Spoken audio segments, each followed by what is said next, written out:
અમદાવાદની તમામ શૈક્ષણિક સંસ્થાઓને એએમસીની નોટિસ। શૈક્ષણિક સંસ્થાઓએ પેઢી તરીકે નોંધણી કરાવી પ્રોફેશનલ ટેક્સ ભરવા નોટિસ પાઠવી। શહેરમાં અંદાજે 2800 થી 3000 સંસ્થાઓને પાઠવી છે નોટિસ સામે રાજ્ય શાળા સંચાલક મહામંડળ ટ્રસ્ટનો વિરોધ। તમામ શૈક્ષણિક સંસ્થાઓ Bombay public charitable trust act 1950 અને ધી સોસાયટી રજિસ્ટ્રેશન એક્ટ 1860 હેઠળ નોંધણી થઈ ટ્રસ્ટ તરીકે સંસ્થાની નોંધણી સામે પેઢી તરીકેની નોંધણી કેવી રીતે થાય તેવા ઉઠ્યા સવાલ।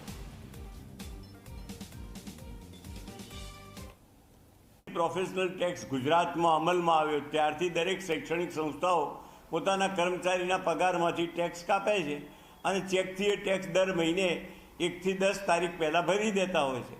પણ આ જે અમારી શાળાઓમાં અને શાળાની ઓફિસોમાં જે એએમસીના અધિકારીઓ અથવા જે બી હશે આવ્યા એમનો હઠાગ્રહ એવો છે કે તમે પેઢી તરીકે તમારી સંસ્થા નોંધાવો।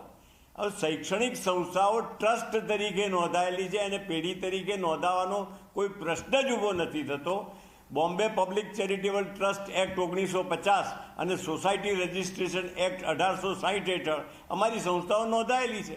એટલે અમારા કર્મચારીઓના તો પૈસા ભરવાના જ પ્રોફેશનલ ટેક્સના, પ્લસ અમારા પેઢીનું લાયસન્સ લઈ અને 2500 રૂપિયા ભરવાના। એટલે શૈક્ષણિક સંસ્થાઓને પેઢી તરીકે જે એ લોકોએ એ વ્યાખ્યામાં મૂકવાની જે વાત કરે છે તો આટલા વર્ષો સુધી શું નિયમોએ જોગવાઈ નહોતી?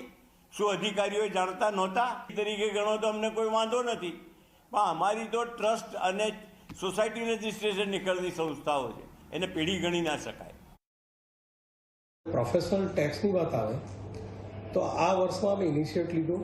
જાન્યુઆરીની 1લી તારીખથી અત્યાર સુધીમાં પ્રોફેશનલ ટેક્સ સંદર્ભે અમે એક મુહિમ ચલાવી। તમામ વર્તમાનપત્રોમાં જાહેરાત, રેડિયો મિર્ચીમાં જાહેરાત, અને તેના અંતે અમે હોટલ, રેસ્ટોરન્ટ, હોસ્પિટલ્સ, સિનેમાઘરો આના વિઝિટ કરી અને 9387 મિલકતોની વિઝિટ કરીને 4495 એકમોને અમે નોટિસ આપી।